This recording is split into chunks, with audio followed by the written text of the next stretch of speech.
Ora, bom dia, professor. Viva, Bom dia para bom mim, dia, bom dia. que ainda não almocei.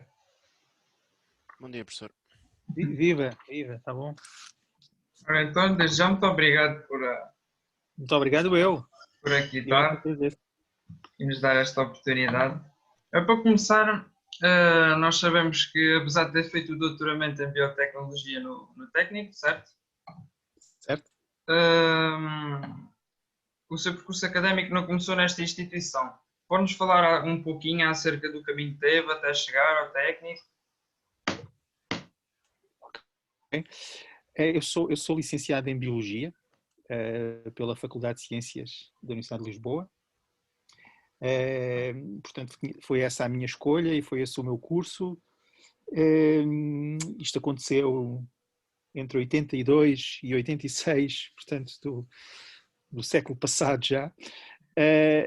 E depois do curso eu fiz um designado ramo científico, portanto existiam vários ramos.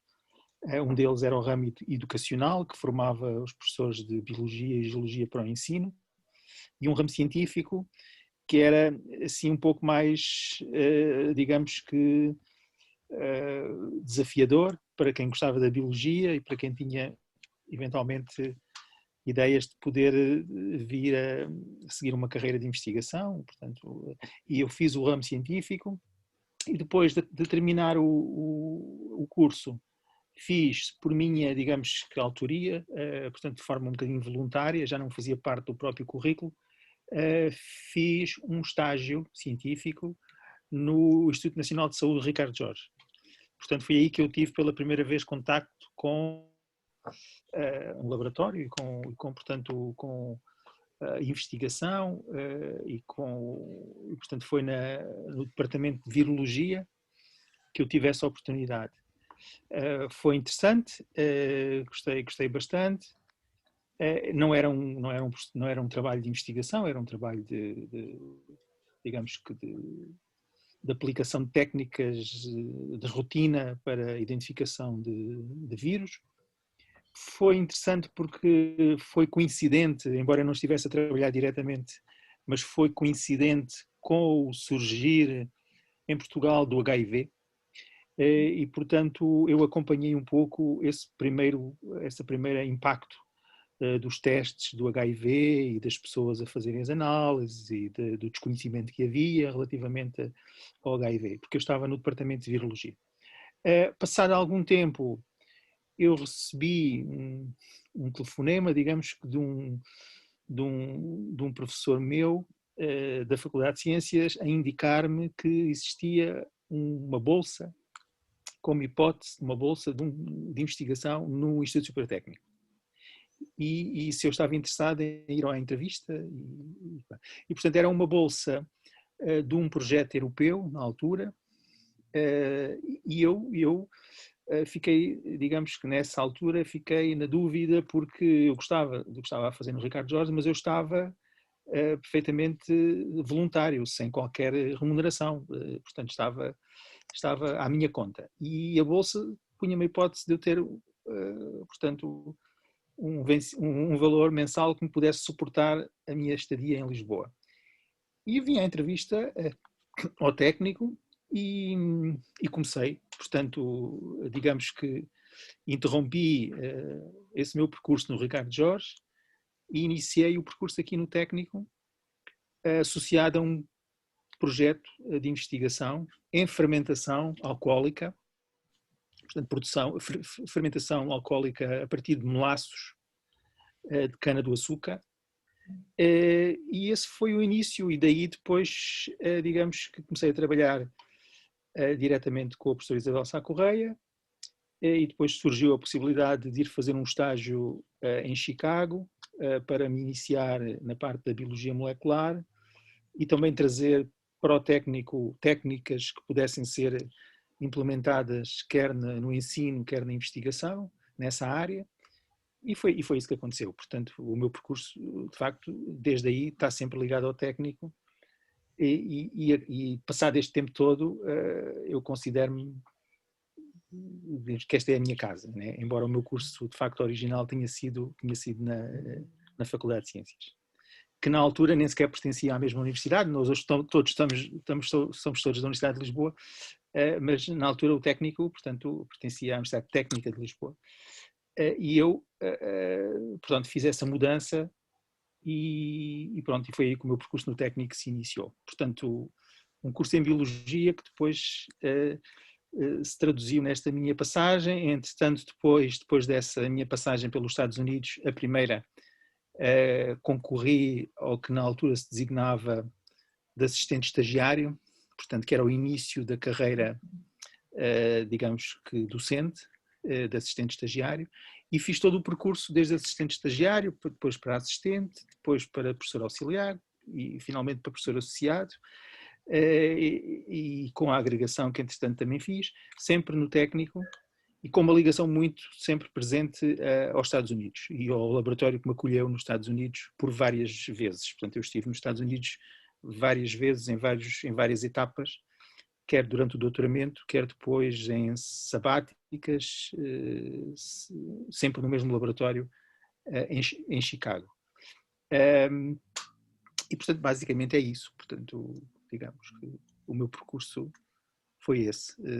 Primeiro a Biologia e depois ter a oportunidade de, na altura, estava também em início, ou muito ainda no princípio, aquilo que era uma secção de biotecnologia que existia no técnico, que tinha sido o professor Júlio Novaes que implementado, diretamente com o professor Joaquim Cabral e com a professora Isabel Sá Correia, a iniciar no técnico, associado ao curso de Engenharia Química na altura, esta vertente de biotecnologia.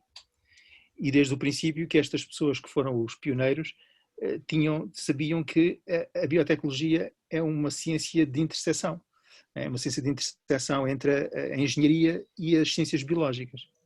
E, portanto, desde o princípio que fez sentido que pudessem, digamos que, ser recrutadas pessoas com formação na área das ciências biológicas, da biologia, para depois complementar a informação que existia no técnico, que era a parte mais de engenharia, né?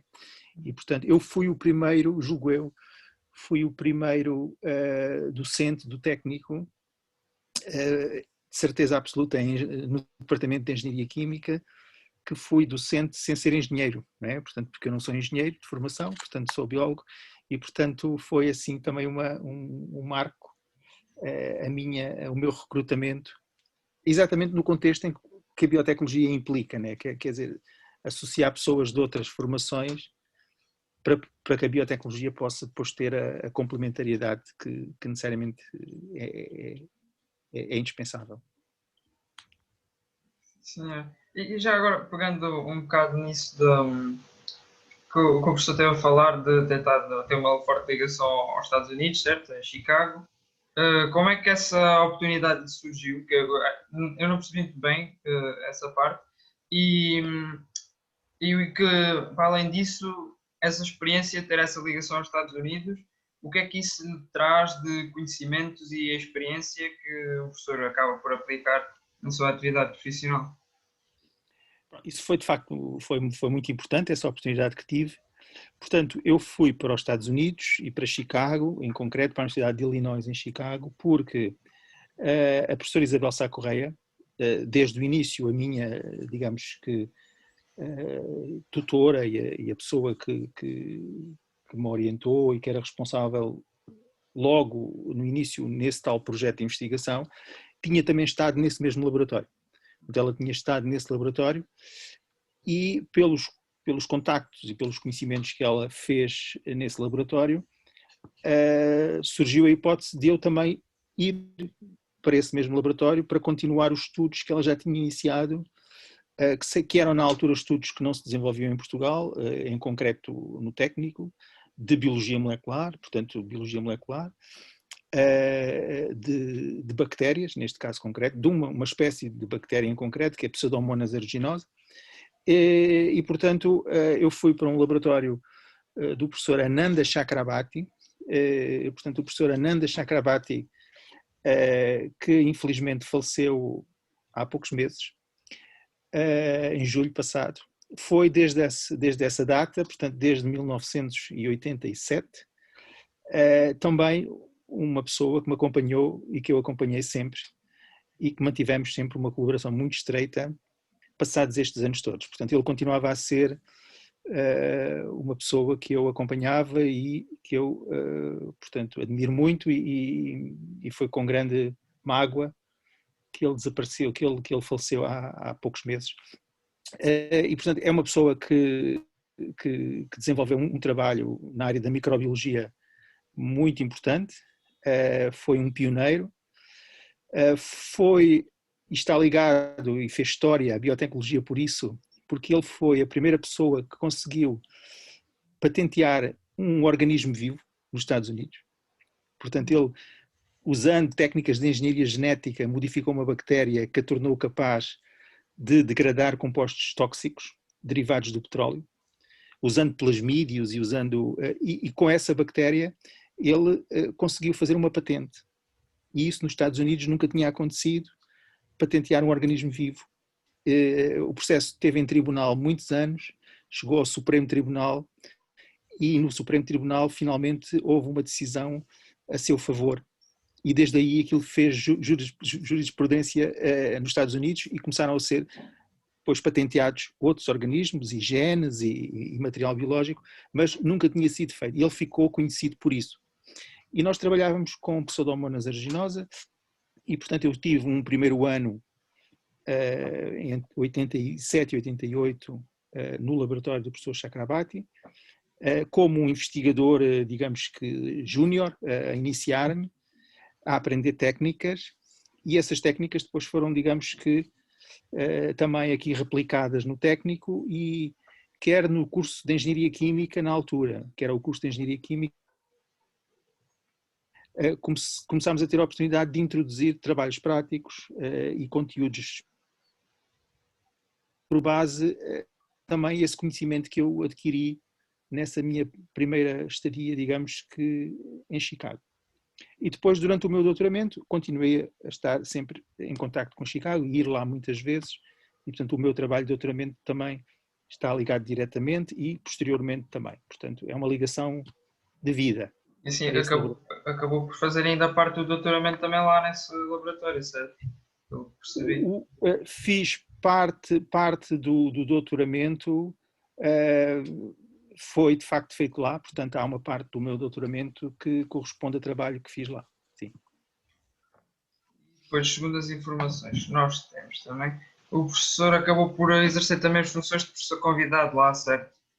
Não foi? Exato. Isso já foi posteriormente, portanto eu, como disse, eu frequentei muito, eu sempre, durante muitos anos, sempre que existia aqui no técnico interrupção letiva entre os semestres, ou então no verão, eu durante muitos anos fui para Chicago para fazer trabalho lá. Portanto, fazia lá trabalho e fazia trabalho durante todo o ano, mas trabalho lá presencial conseguia também fazer nas interrupções letivas e no verão. E já bastante posterior a essa minha primeira estadia, durante uma sabática, portanto durante um pós-doc, um período sabático, onde eu não estava digamos que isento aqui de dar aulas no técnico, portanto pedi esse período sabático, fui para lá novamente e depois lá também, porque os projetos entretanto evoluíram, fiquei também associado na qualidade de professor convidado no departamento de oncologia, porque a partir de determinado momento nós começámos a trabalhar também com esse departamento pelo evoluir que os trabalhos tiveram. Isso tenho a dizer que é bastante gosto pelo trabalho, assim pelos vistos que o professor tem, para no verão, que era o tempinho em que tinha para descansar ainda ir. Sim, De mas louvar. depois, pronto, a pessoa tem esses objetivos. Sim, claro.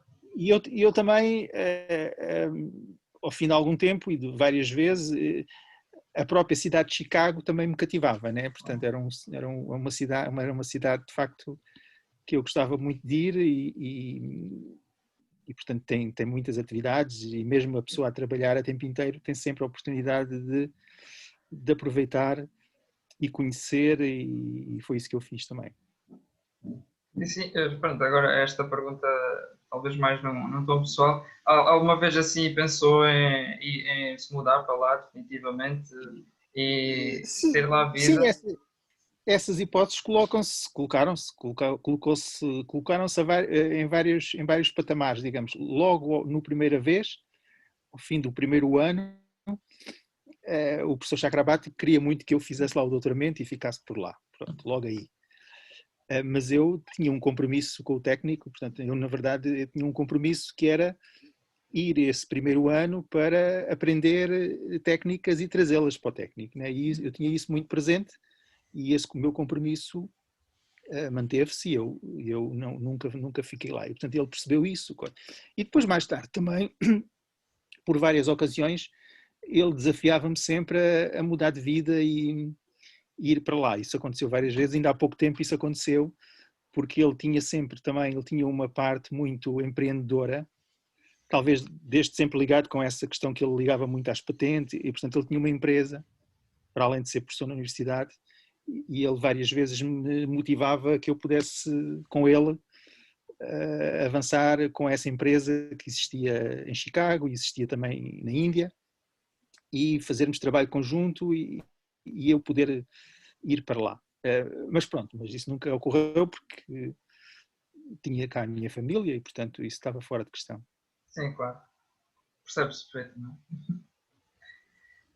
Ora, e falando agora em termos de ter cá a família, etc., nós sabemos que o professor é natural do Alentejo, mais especificamente de Moura, certo?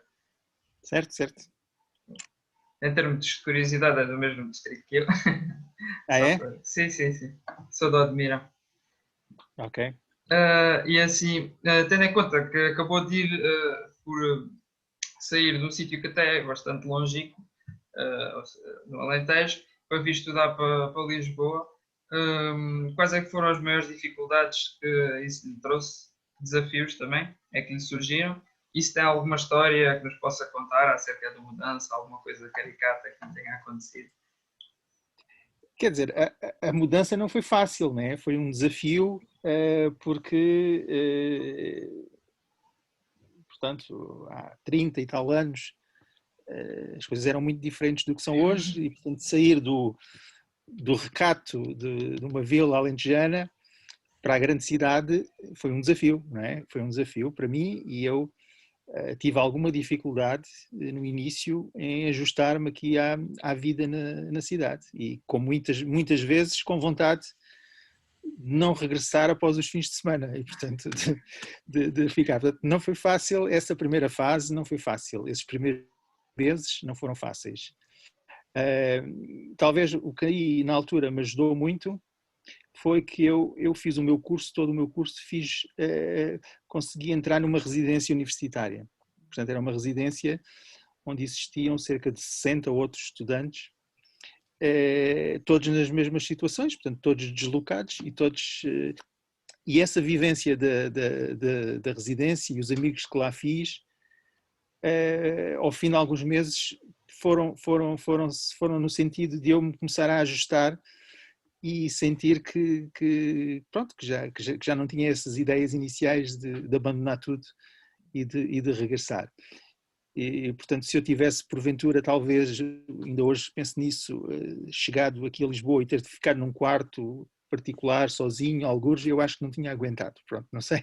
Mas foi essa vivência da residência, com pessoas que ainda hoje são minhas amigas, algumas delas, e que eu continuo a contactar, pessoas de vários cursos, que todos estávamos ali.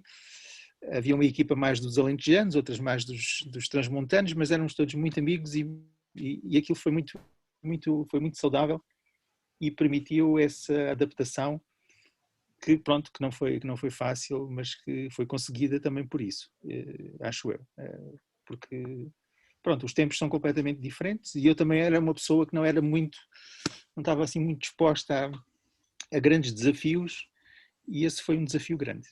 Mas também foi exatamente depois o trampolim de passar de Lisboa para Chicago também não foi fácil, né? Porque aí foi outro trampolim que supostamente eu já estava adaptado, mas mesmo assim também não foi fácil no início. Mas depois também adorei Chicago, portanto isto para vos dizer que também isto tudo funciona com estas dificuldades que depois, quando se consegue ultrapassar, vem a bonança no sentido que a pessoa depois ganha confiança e afinal aquilo que pensa em determinada situação, depois, mais tarde, acha que tudo aquilo é perfeitamente bizarro e não faria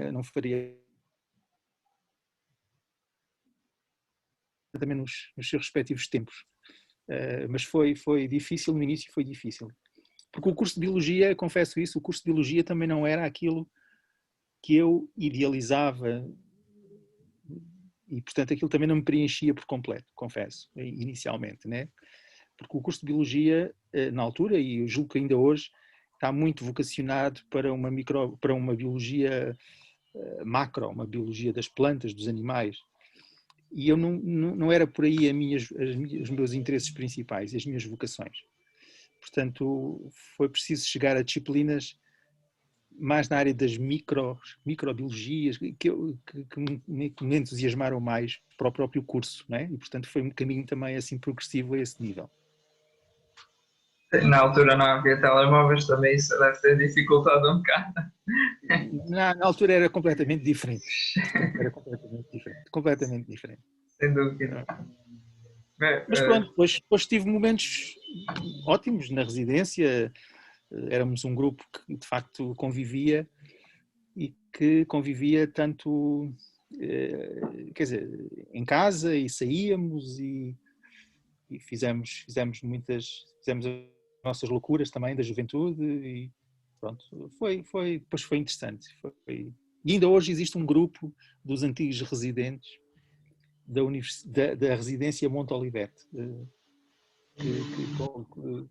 que tenta relembrar essas vivências. Cada um no seu cantinho atualmente já, mas ainda tem essa ligação. Voltaram a se reunir, entretanto, alguma vez, só a título de curiosidade. Diga. Se voltaram a reunir novamente depois de... Organizados com muitos é cada vez mais difícil, né? Mas existe até, não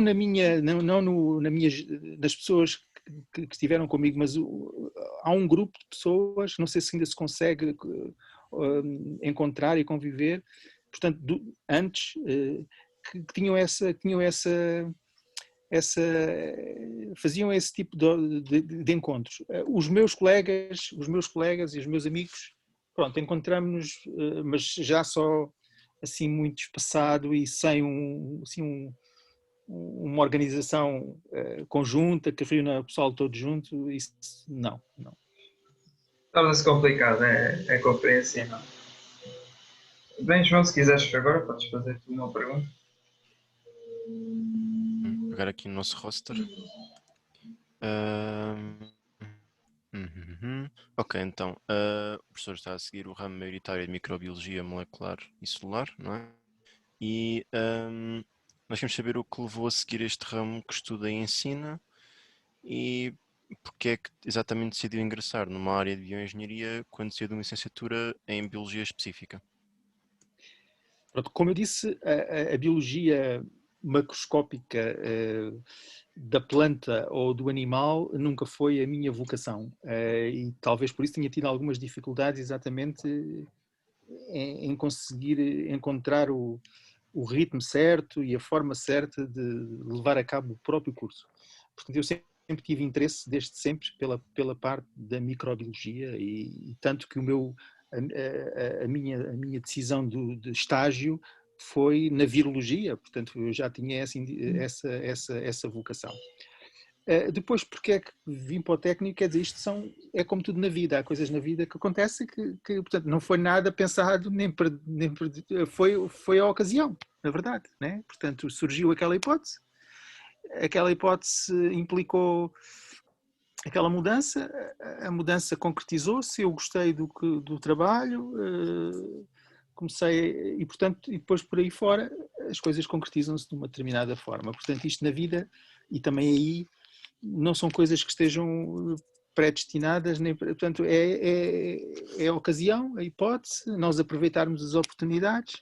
É claro, quando eu digo aproveitarmos as oportunidades, isso eu tenho consciência que fiz isso, e isso é uma mensagem que eu também passo sempre para vocês, é que nós, para aproveitarmos as oportunidades, temos que lutar por elas, temos que depois mostrar que somos capazes, temos que nos esforçar, temos que trabalhar, e foi isso que eu acho que fiz no técnico quando cheguei, e portanto esse meu empenho, essa minha forma de estar e de me aplicar e de trabalhar, levou que as pessoas, neste caso, que estavam de facto no técnico, a orientar-me, me dessem as oportunidades seguintes, né? Neste caso ter ido para os Estados Unidos, neste caso ter ingressado como assistente e por aí fora. Portanto isto depois às tantas é um compromisso mútuo, no sentido em que a pessoa e quem nos orienta trabalhamos em conjunto para conseguir progredir, e portanto foi isso que aconteceu, e eu tenho consciência disso,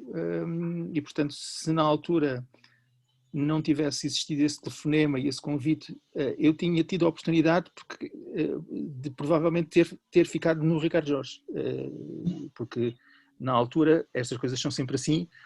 Eu estava lá como voluntário, não é? Portanto sem qualquer remuneração. É claro que quando eu fui dizer que tinha uma bolsa do técnico, surgiu no dia seguinte a possibilidade de ter uma remuneração no Ricardo Jorge, né? Portanto, normalmente é assim. E portanto, porque eles também gostavam que eu continuasse lá, né? E eu depois, pronto, aí decidi ir vir para o técnico, né? Mas pronto, mas também houve outras oportunidades no caminho, já depois de estar no técnico, tive uma oportunidade de ir para uma indústria farmacêutica, fazer doutoramento ligado a uma indústria farmacêutica, e também aí, pronto, decidi ficar no técnico, porque eu no técnico tive a oportunidade de fazer uma coisa que eu aí não tinha dúvidas nenhumas que adorava, que era dar aulas, não é?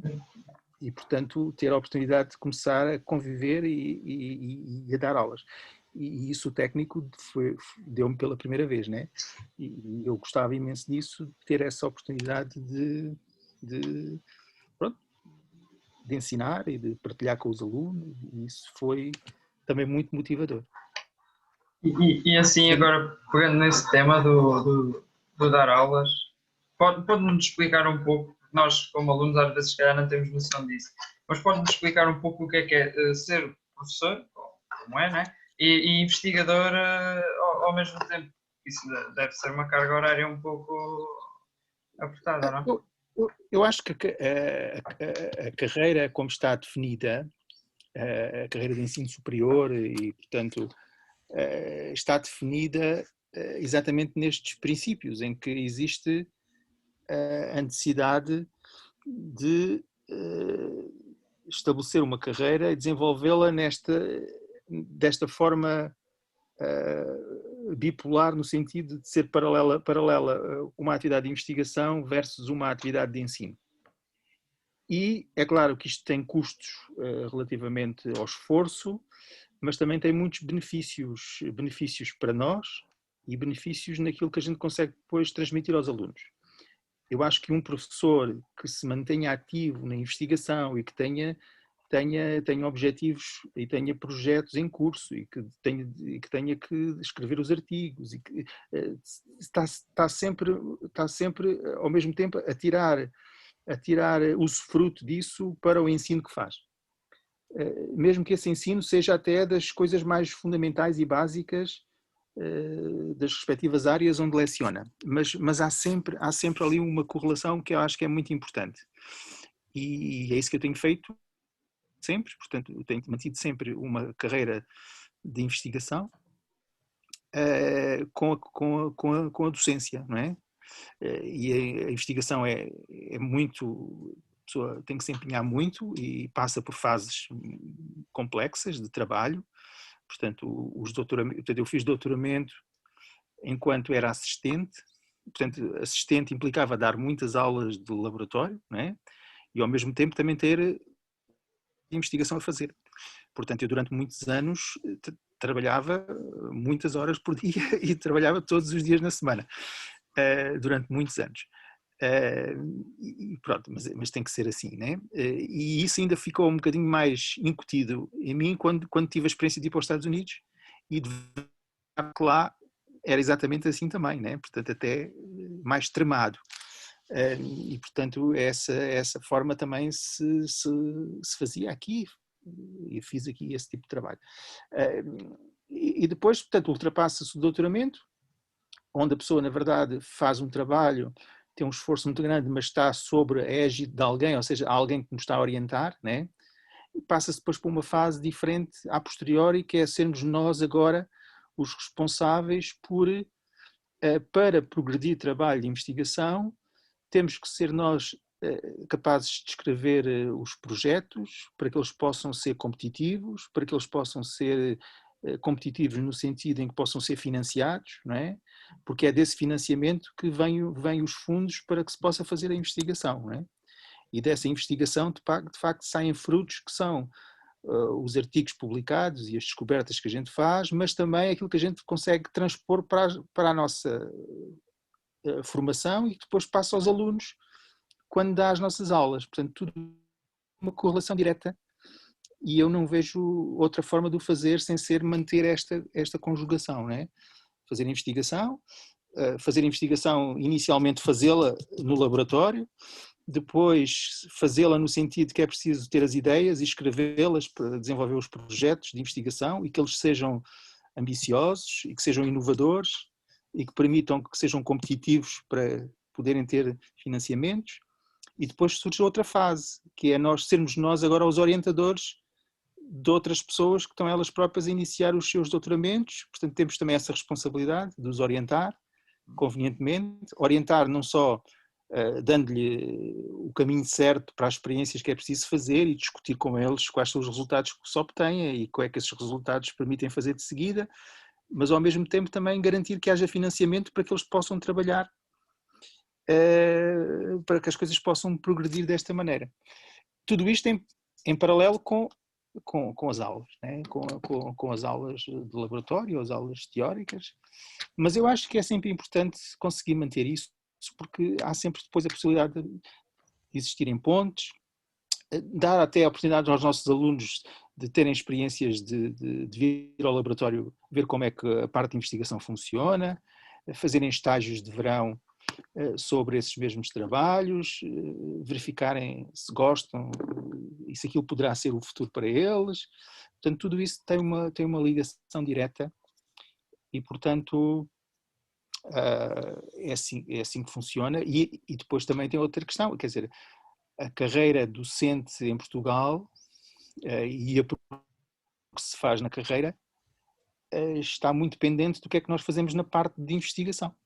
Não é? Portanto, não chega a ser professor e ser bom professor ou ser bem classificado pelos alunos e, portanto, se nós não tivermos depois uma carreira de investigação suportada por um currículo que represente publicações, orientações, financiamentos, nós também não se consegue progredir na própria carreira. Né? E, portanto, em Portugal e na maior parte dos países é assim que está desenhada esta conjugação e portanto, é necessário fazermos desta forma, portanto, faz sentido. Ainda para mais numa das instituições que supostamente é das mais conceituadas cá em Portugal, ainda Exato, dão isso mais importância a isso. ainda nos dá mais responsabilidade perante isso, né? Portanto, nós temos que também ter isso em conta. Portanto, nós representamos uma escola de nível internacional, portanto, de excelência, e, portanto, temos que ser nós também, porque recebemos depois também a confiança dos alunos, né? Portanto, os alunos, quando escolhem o técnico, escolhem porque vêm para uma escola de reconhecido valor. E, portanto, para a escola funcionar como reconhecido valor, tem que ter alunos de reconhecido valor, tem que ter docentes de reconhecido valor, funcionários, e portanto, é assim que tudo junto a coisa consegue tomar corpo e fazer sentido, né?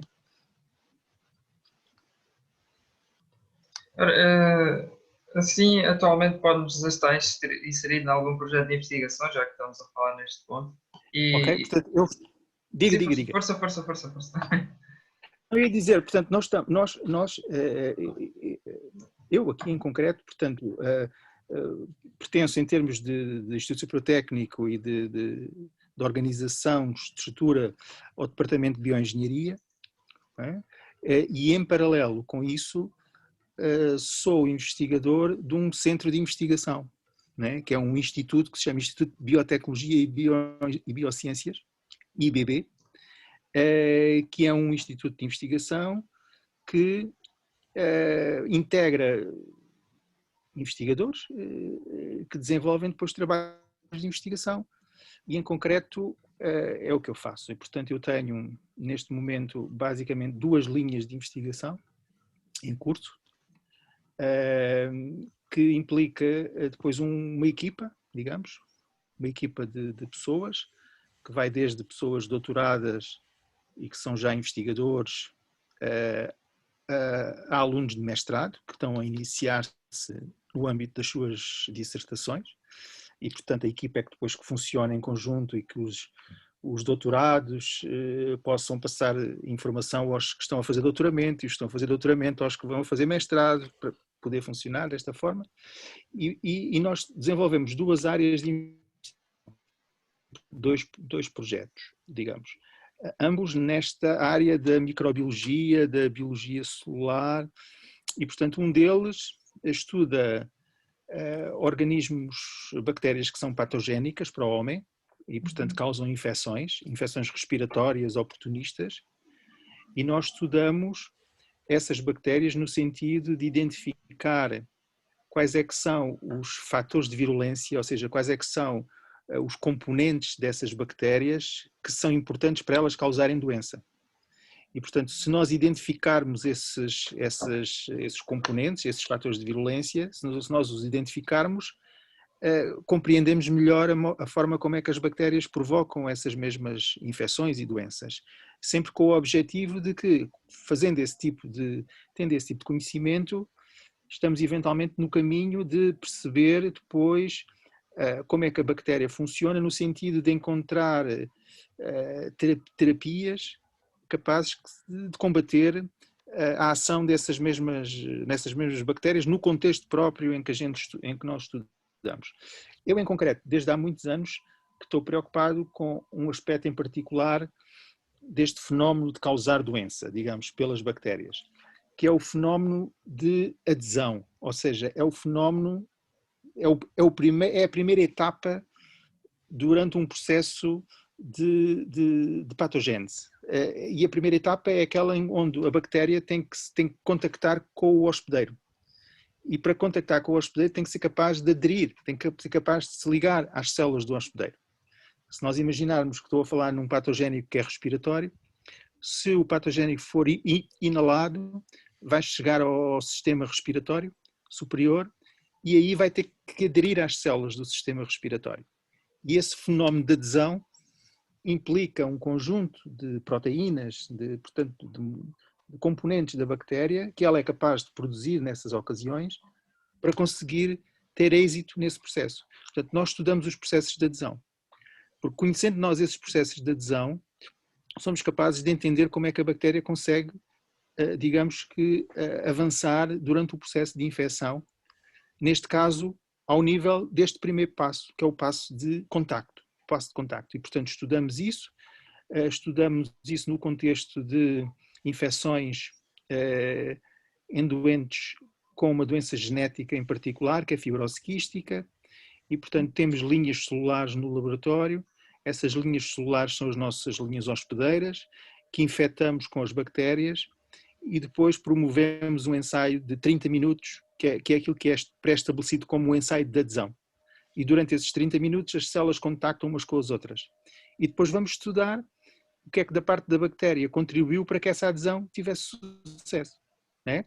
Para isso temos que identificar essas proteínas, temos que identificar os respectivos genes, temos que depois ser capazes de construir mutantes dessas bactérias onde esses genes não estão operacionais, para que depois as proteínas não existam, para depois fazer comparação entre aquilo que é a bactéria selvagem e as bactérias mutadas, e assim contribuir no entendimento de como é que os fenómenos de adesão ocorrem, né? E, portanto, esse é um trabalho que tem sido feito há bastantes anos. Existe um conjunto de proteínas que a gente chama adesinas, e, portanto, a gente está muito interessado em estudar as adesinas bacterianas para perceber como é que o fenómeno de adesão tem sucesso, não é? Com o objetivo de criar, por exemplo, uma terapia anti-adesão, onde se existir uma molécula que implique a capacidade de se ligar à bactéria, a essas adesinas, e não as deixar ligar às células, nós se calhar estamos a ir no sentido de criar possibilidade da bactéria não ser eficaz na infecção, porque não adere à célula. Portanto, estudamos muito esses fenómenos. Isso ao nível molecular, ao nível celular e ao nível do gene ou ao nível da resposta global da própria bactéria. Portanto, fazemos isso de várias formas. Isso implica, portanto, neste momento há pessoas que fizeram doutoramento, que estão a fazer doutoramento nessas áreas e, portanto, esse é um assunto que nós damos muita importância.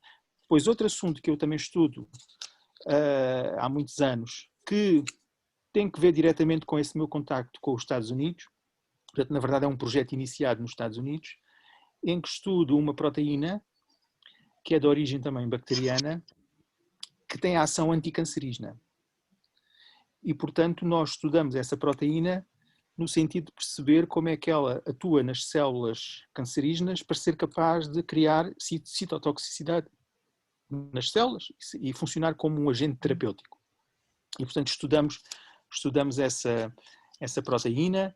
Dessa proteína foi isolado uma pequena parte da proteína, que é um péptido dessa proteína, e esse péptido foi nos Estados Unidos sujeito a ensaios clínicos para demonstrar exatamente a sua ação na possibilidade de vir a ser usado como terapia, neste caso para determinados tipos de cancros e em determinadas situações. Portanto, são dois projetos que evoluem em paralelo, digamos. Este último projeto da utilização desta proteína evoluiu nos últimos 2-3 anos para a possibilidade de nós usarmos a nanotecnologia para estes propósitos. Ou seja, nós neste momento fazemos nanopartículas que são decoradas na superfície com este péptido, que tem a ação sobre as células cancerígenas, e depois preenchemos o interior das nanopartículas com uma droga anticancerígena, uma droga que é usada hoje em dia em prática clínica. E assim construímos umas novas formas de depois serem administradas às células para demonstrarmos a sua ação terapêutica. Com dois propósitos. Na superfície leva o péptido que tem propensão para se ligar às células cancerígenas, e no interior leva uma droga que depois do péptido se ligar, a vesícula pode ser descarregada no interior das células e permite depois que a ação terapêutica se concretize. Portanto, são aspectos de nanotecnologia associada à fabricação de nanopartículas que têm este propósito de serem desenhadas desta maneira. Portanto, isto é um projeto que está em curso, que está financiado, e que é um dos meus interesses neste momento acerca daquilo que faço. Portanto, na verdade, são duas linhas de investigação, ambas na área da saúde, né? Porque ambas têm interesse na área da saúde. Uma, entender um determinado tipo de bactéria e perceber como é que ela cria infecção e doença, mas focando o nosso interesse no fenómeno inicial da adesão, para perceber esse fenómeno em concreto. E outra linha de investigação, usando uma proteína que foi estudada por nós durante muito tempo, que se mostrou capaz de ter ação citotóxica nas células cancerígenas, e agora evoluindo para usar essa proteína quando associada a uma formulação, a uma nanoformulação, onde a proteína é posta na superfície e essa nanopartícula é preenchida com uma droga no seu interior. E isso cria uma modalidade terapêutica nova, digamos. Não sei se me fiz entender. Sim, há um ou outro termo que talvez nós ainda não tenhamos muito por dentro, mas parece interessante e acho que assim, a imagem maior nós conseguimos perceber daquilo que o professor teve a explicar.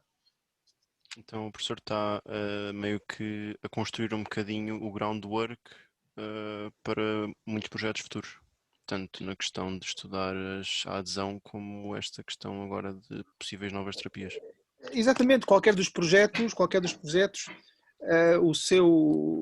a sua execução abre caminho a novas propostas que eventualmente são mais ambiciosas, são mais próximas, digamos que, de uma investigação aplicada, com propósitos terapêuticos, não é? Quer no âmbito de bactérias que são problemáticas, que são oportunistas e que são bactérias muito difíceis de erradicar e de controlar, porque são resistentes a antibióticos. Portanto, essa é outra questão importante. Estas bactérias são resistentes a grande parte dos antibióticos que são usadas. Portanto, a necessidade de criar terapias alternativas é muito importante, porque as bactérias adquirem resistência aos antibióticos. E, portanto, se conseguir ao nível da adesão criar um composto que seja capaz de promover uma anti-adesão, então estamos eventualmente a poder controlar a este nível a própria infecção, por uma forma que não implica o uso de antibióticos, não é? Que essa é uma questão importante aí.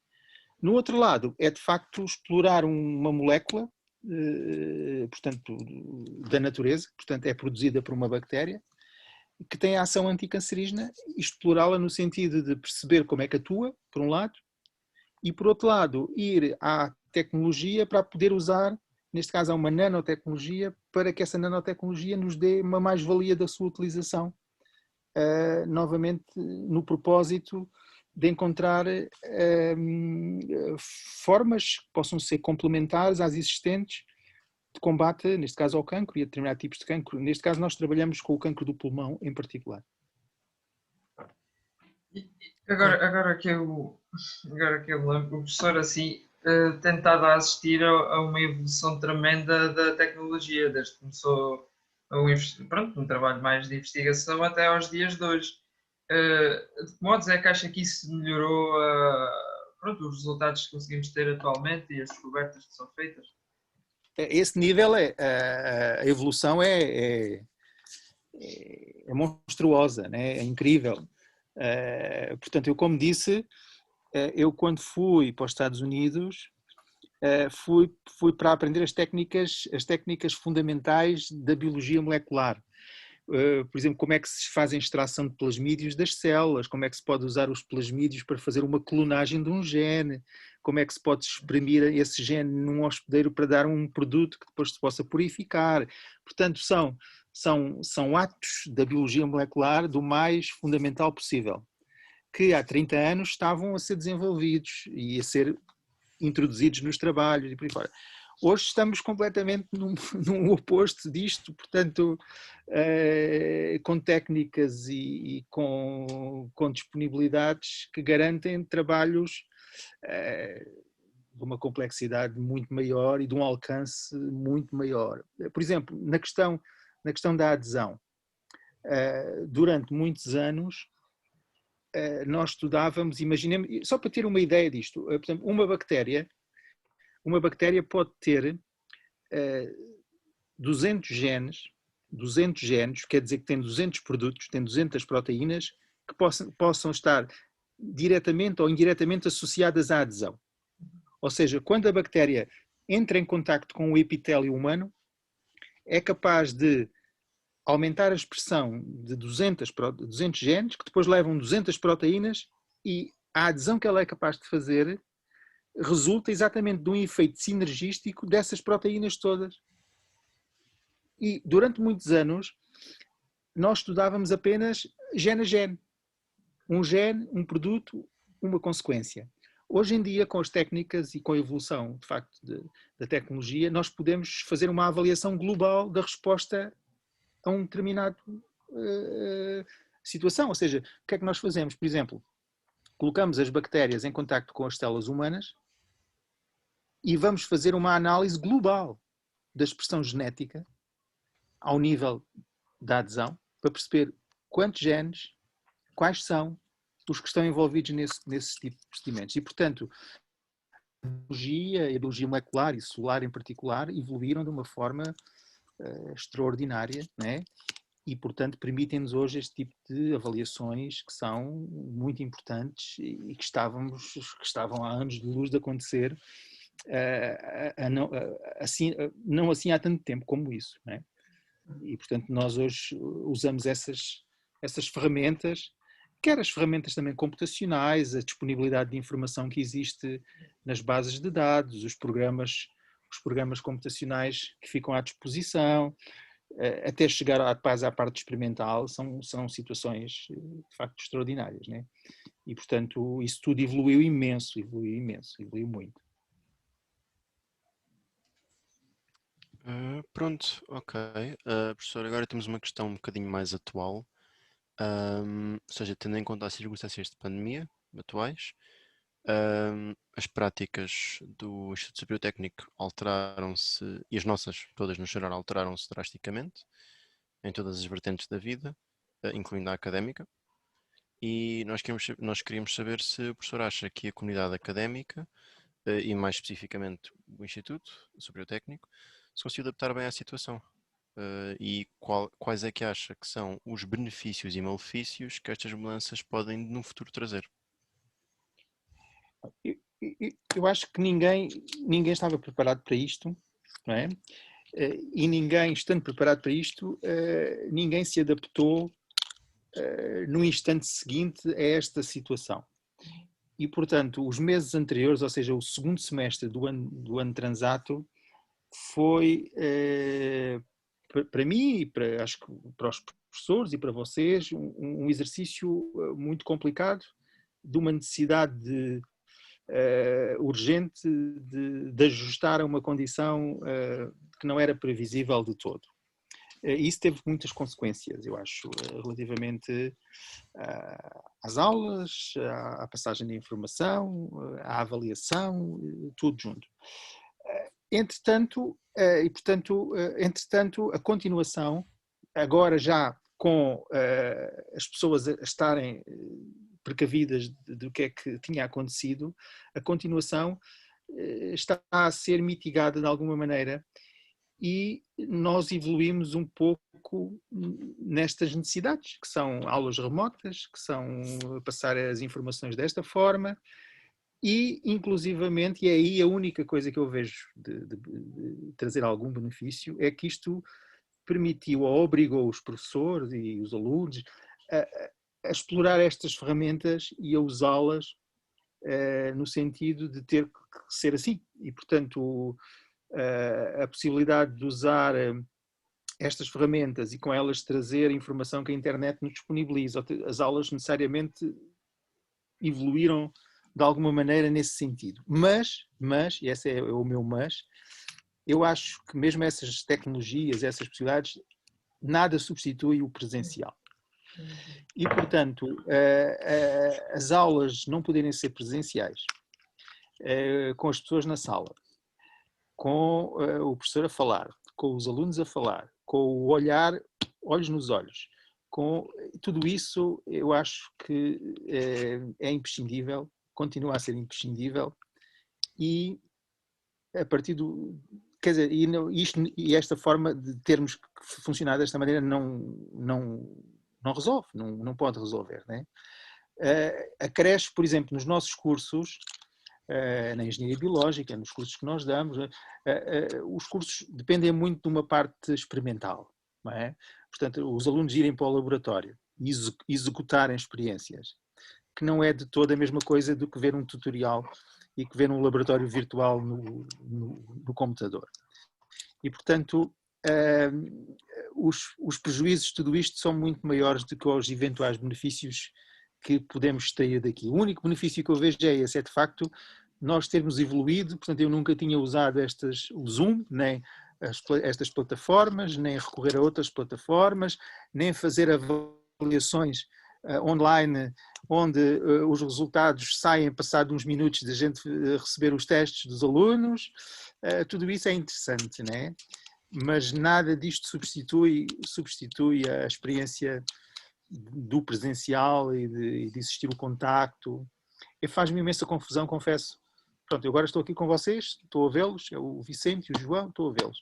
faz-me confusão dar aulas aos colegas onde tenho aqui no número de participantes 50 ou 60 e tenho uma tela preta à minha frente que não vejo ninguém, portanto as pessoas têm o direito de não ligar as câmaras, mas faz-me muita confusão isto, estar a falar para o monitor, de vez em quando lá pergunto qualquer coisa para ver se isto tem algum feedback, mas pronto, é uma situação que é assim, que não podemos ultrapassar de outra forma, dada a situação de pandemia que vivemos e o problema deste vírus em particular e a sua capacidade de transmissão, que é de facto muito grande. E portanto temos, enquanto não existir uma vacina, enquanto não vamos conseguir ultrapassar isto, e temos que trabalhar desta forma. Mas eu não estou nada satisfeito com ela, no sentido em que eu privilegio muito as aulas e o contacto com as pessoas e as perguntas que se fazem e ouvi-los a vocês, até mesmo que às vezes os possa estar sempre a mandar calar porque não deixam de... Mas é completamente diferente. Claro. Eu, por acaso, pessoalmente, acho que o que acho mais complicado disto é o semestre passado nós não temos tido as aulas laboratoriais. Sinto que eu, por exemplo, que estava no primeiro ano, havia alguma base que eu podia tirar dali que agora ia aplicar no futuro. E pronto, acho que isso, ter visto só os vídeos da experiência e depois fazer o laboratório virtual, etc., acho que acabou por nos trazer algum malefício, mas pronto. É como a pessoa diz, temos que encarar esta realidade. É o que há de momento. Eu acho que essas ferramentas são interessantes e nós tivemos que as desenvolver e essas ferramentas eu acho que eu vou continuar a usá-las no futuro, mas são sempre como complemento ao presencial. Portanto, o presencial vai por cima e depois pode ser complementado com uma série de ferramentas que o ensino remoto nos obrigou a testar e a usar, mas é sempre complemento e nunca a substituição. Mas... Já agora, Vicente, por acaso, sempre perguntar para ti. Tu tiveste BBM no semestre passado, não foi? Sim, exato. Foi um dos laboratórios que eu senti que gostava de ter tido, mas pronto, é assim. Já agora um pouco nessa onda do BBM também me surgiu uma pergunta. O professor, agora acabámos de começar um novo ano, entraram novos alunos, que no próximo semestre supostamente irão ter BBM. Tem algum conselho para lhes dar, para a cadeira, algo do género? Porque muitos deles devem até ler esta revista. Exato. Sim, aliás, esta disciplina de BBM está a ser dada agora também, porque ela é dada de forma transversal a muitos cursos, não é? E, portanto, neste semestre em concreto está a ser dada principalmente a biomédica, aos alunos de biomédica. E, novamente, no próximo semestre, aos alunos de biológica e de ambiente, porque ela é uma disciplina transversal. Esta é uma disciplina que está na base, né? Portanto, eu acho que um aluno de biológica, quer dizer, pode não gostar do professor, mas tem que gostar das matérias, né? Porque se está em biológica, estas são as matérias que estão na base, que depois vão implicar o vosso percurso e depois a vossa formação nas outras disciplinas que se seguem. E, portanto, é uma disciplina de fundamentos e não pretende ser mais que isso, mas que, ao mesmo tempo, permita fazer aqui uma transposição depois para os assuntos seguintes e para a complexidade que esses assuntos seguintes vêm trazer. E, portanto, é uma disciplina que está, digamos, consolidada dessa forma, não tem alterações, digamos, de monta a fazer.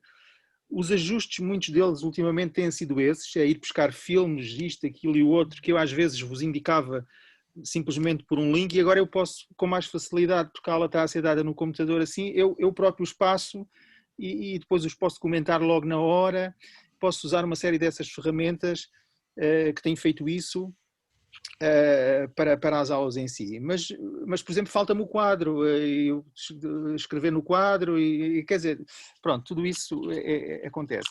Portanto, a disciplina, o próximo semestre irá funcionar exatamente nesses moldes, portanto a ideia é sempre a mesma, é que sendo vocês, eventualmente até a maior parte de vocês de biológica, alunos que tiveram biologia, sempre não ficarem com a ideia, e eu acho que isso depois acaba por se concretizar quando estudam, que lá vou eu aprender o mesmo que já aprendi no 10º ou no 11º ano, mas a ideia é que vocês consigam com esta disciplina perceber se calhar uma série de coisas que já tinham ouvido falar anteriormente e que afinal tinham falado sobre aquilo e decoraram aquilo de uma determinada maneira, mas nem sequer percebem bem porquê, né? E agora que se possa começar a concretizar, e ao mesmo tempo que essa concretização vos possa abrir o espírito para depois perceberem o que é que vem de seguida, né? Vocês de seguida na biológica têm uma microbiologia, de seguida têm uma engenharia genética, e portanto essas disciplinas vão na linha necessariamente de conteúdos que vão sendo cada vez mais especializados e mais aprofundados e que precisam de uma disciplina de base, né?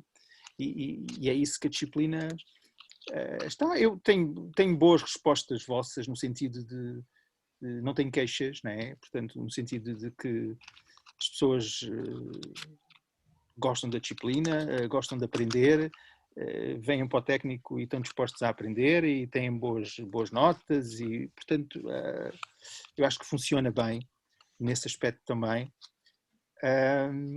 Mas pronto, mas estou sempre também atento aos vossos comentários, às vossas críticas, no sentido de aquelas que eu consigo resolver e implementar nos anos seguintes, vou fazendo, né?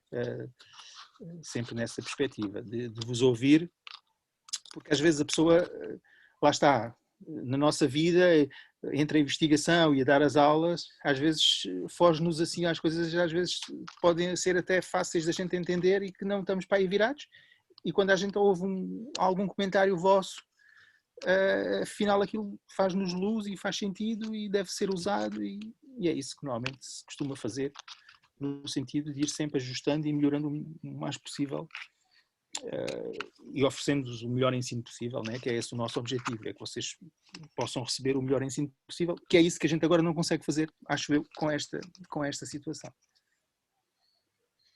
Já agora, professor, tenho só uma pergunta à parte. Os sucos costumam ser bons para BBM? Os? Cooks. Os cookies. Sim, os cookies. Sim, os Estava cookies costumam curioso. ser bons. Portanto, na ordem dos... o ano passado foi novamente, já foi várias vezes, classificada com o máximo, portanto 9 em 9, né, do valor final da apreciação da disciplina. Portanto, nos últimos 15 anos, sei lá, o valor varia entre 8,5 e 9. É bom sinal, é bom sinal. Eu pessoalmente tenho a dizer que foi das cadeiras que eu mais gostei no semestre passado. E no ano passado no todo, porque eu vim com essa ideia, pronto, estamos no início agora, ainda temos muitas cadeiras de base, muita matemática, muita química, e só tivemos uma cadeira assim mais virada para a biologia, que é o que muitos de nós que vêm para este curso vêm para isso, né? E depois com essa cadeira acaba por ser aquela que nós é mais favorita, etc. Claro, claro.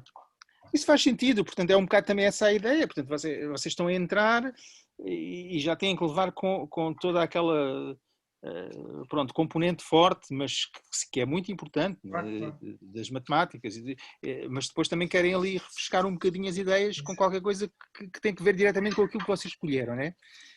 Por isso é que eu digo, aquelas matérias para um aluno de biológica tem necessariamente que lhe dizer algo, né? E são a base, né? Eu tenho experiência a dar aulas ao longo destes anos todos, desde o primeiro ano até a alunos de doutoramento. Eu sempre preferi, cada vez mais, eu gosto é de dar aulas aos primeiros anos, gosto de dar aulas de BBM aos alunos que chegam ao técnico, portanto, aos do primeiro ano, é esses que eu gosto são os meus alunos preferidos. Então, professor, agora aqui saímos então de perguntas mais técnicas e passamos assim para perguntas um bocadinho mais pessoais, entre aspas. Ok, eu vou então... só ligar aqui Mas pode continuar, eu vou só ligar aqui aqui a corrente, que está a ficar com pouca bateria. Certíssimo. Então, a pergunta é se de momento tem algumas atividades fora do técnico que gostasse de partilhar com os nossos leitores. Olha, eu desde há muito tempo que tenho assim uma atividade para além das minhas atividades de investigação e, portanto, profissionais, que está ligada ao canto coral. Portanto, eu sempre gostei muito da música. Durante muitos anos fui praticante com instrumento de clarinete, toco clarinete, e toquei muitos anos nas bandas filarmónicas, quando estava no Alentejo, e depois já em Lisboa fiz parte de um grupo também de câmara, e há uns anos fiz parte de grupos corais. Inicialmente participei aqui no técnico num grupo de música tradicional portuguesa, portanto fui um dos fundadores desse grupo, que estava no âmbito da Associação de Pessoal do Instituto Superior Técnico, que se chama APIST, e portanto nós tínhamos um grupo de música tradicional portuguesa, composta por portanto, funcionários, docentes, alunos do técnico, e portanto com instrumentos, com cordas. Eu tocava flauta de bisel nesse grupo, e durante muitos anos, portanto foi uma experiência também muito, muito interessante. E depois desse grupo, já há muitos anos também, faço parte de um grupo de música coral. E, portanto, pratico essa atividade de forma regular, digamos, semanalmente. Lá está, agora também parou, dadas estas circunstâncias, mas é um grupo que pertence aqui ao INE. Portanto, nós estamos aqui ao lado do Instituto Nacional de Estatística e, portanto, eu na altura fui convidado pelo maestro para ir fazer parte desse grupo. E é um grupo, pronto, com muitos anos e com muita experiência e, portanto, faço parte desse grupo e atuamos muito no país e no estrangeiro, inclusive, de música coral. Portanto, essa é a minha atividade principal, fora da minha atividade profissional, é manter ativo essa parte, esse meu interesse. Pronto, agora tenho que admitir que nós alunos já sabíamos um pouco disso do professor, porque o professor deve saber como é que apareceu na novela Dancing Days com esse mesmo grupo coral. E pronto, nós acabámos por descobrir isso. Isso foi há muitos anos, isso já foi há muitos anos.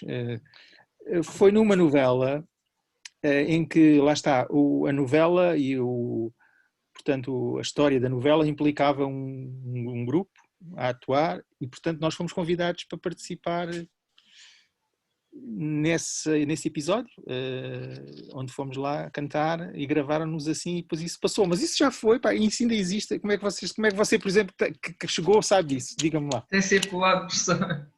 Isso não, deve ter sido os alunos da altura que acabaram por perceber isso. A informação vai Entretanto, descendo, professor. guardaram o vídeo e, entretanto, vai passando. Pô, foi há muito tempo, Eu não sei, pois, se calhar, você sabe melhor que eu, a novela já não me lembro qual foi. É Dancing Days. Eu, por acaso até vi a novela na altura, quando ainda era. Pronto. Foi bem, há uns 8 anos, talvez. Talvez, ou depois ou mais. 8 anos, algo do género.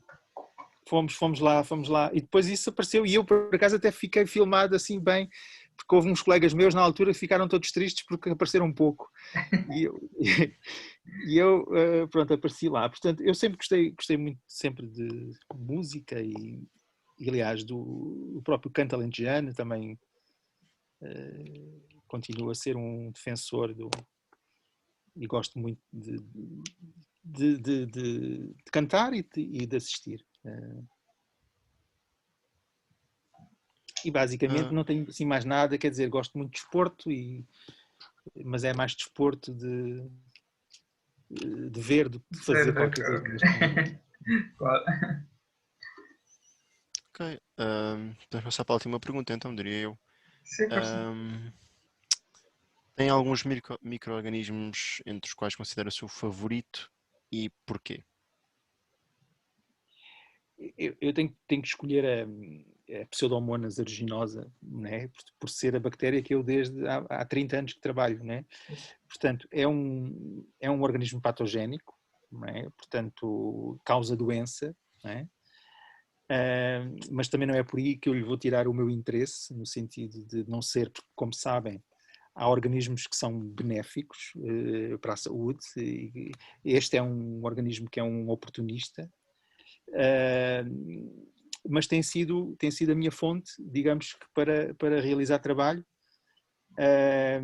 e portanto é um organismo que eu conheço bem também nesse aspecto, no sentido de explorar muito na pesquisa dos genes e das proteínas que ele é capaz de produzir e em que contexto e por que razão, e portanto está ligado à minha ida para os Estados Unidos, porque era lá nesse laboratório que se estudava e que se começou a estudar este organismo, e portanto a minha eleição vai para esse micro-organismo. E nós depois também aqui já no laboratório trabalhamos muito também com outro que se chama Burkholderia, que é um outro gram negativo, que também trabalhamos muito, e muitos dos trabalhos de adesão que eu falei são feitos nesse organismo em concreto.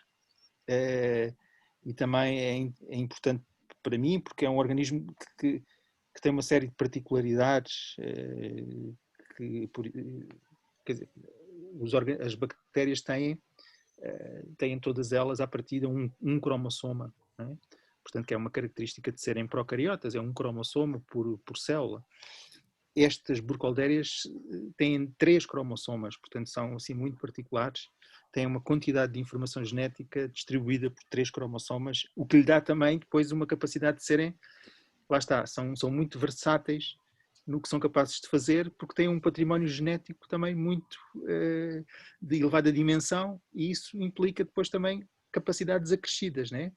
E a capacidade, por exemplo, acrescida que elas têm de criar patogénese, de criar doença, de serem resistentes a antibióticos, passa exatamente por essa questão, por serem muito, terem muitos genes, terem às vezes genes que se duplicam, que se triplicam, e portanto a sua ação vem sempre sublinhada dessa forma. E portanto esses são os organismos que de facto me têm acompanhado sempre, e portanto são o meu objeto de estudo, e são aqueles que eu digamos, coloco como de eleição relativamente à microbiologia e ao estudo dos micro-organismos. Não é? Ganhou um bocadinho de. Como é que esqueci da palavra agora? Mas de proximidade com eles. Bem, É os anos. E assim, nós ainda tínhamos mais uma pergunta, que é Pois mais tínhamos, dentro peço deste desculpa. tema, que é se tem algo, pronto, como alentejano, nós temos uma gastronomia bastante tradicional. Tem algum prato que seja o seu chamado preferido? eu sou, como disse, sou um defensor do Alentejo, sou um defensor das suas gentes, da sua cultura arquitetónica, cultural, e dou de facto também muita relevância à gastronomia, às experiências que possa ter, e à parte, como disse, também musical. E, portanto, sou sempre que possível um defensor destas questões. A gastronomia para mim também é muito importante. Por exemplo, eu gosto muito de cozinhar, e acho que a cozinha da forma como eu a faço, se aproxima muito também ao meu trabalho de laboratório, porque quer dizer, o trabalho de laboratório de alguma maneira assemelha-se também à pessoa ir para a cozinha e realizar e fazer, e às vezes também fazer diferente e inventar. Isso também faz parte do trabalho de investigação. E eu sou, como disse, muito interessado na parte gastronómica e sou capaz de fazer, e faço isso, muitos quilómetros para ir procurar qualquer coisa que me dizem que é interessante, e que eu faço isso de bom gosto, e portanto gosto muito disso. Eu talvez aquilo que me leva às origens, e que eu continuo sempre que posso digamos que a ter a oportunidade de comer isso e gostar, são, por exemplo, os cozidos de grão. O cozido de grão, que é um prato alentejano, pronto, mas gosto de muita coisa. Caldo de cação, as caldeiradas de peixe do rio, as açordas, o borrego. Quando chega à altura dos espargos selvagens e dos cogumelos selvagens, tudo isso gosto muito de ter a oportunidade de experimentar, e também gosto muito, e estou muito atento a isso, daquilo que é hoje a nova cozinha e os novos chefes, e da forma como é que eles muitas vezes interpretam os tradicionais e os apresentam, digamos que agora em nome individual, mas muitas vezes muito interessantes, porque conseguem juntar naquilo que é a tradição desse prato, muitas vezes uma inovação que é interessante e que eu acho que também é merecedora de ser tida em conta. E, portanto, não sou também daqueles do tipo que só como a minha avó fazia que é bom ou não sei o quê. Não, gosto muito de ter essas experiências e esses desafios que muitos desses novos chefes fazem, e que acho que são muito interessantes. Muito bem, acho que já acabámos assim, pelos vistos. Mais uma vez, muito obrigado, professor, Não, pela eu é que agradeço. disponibilidade que me deu.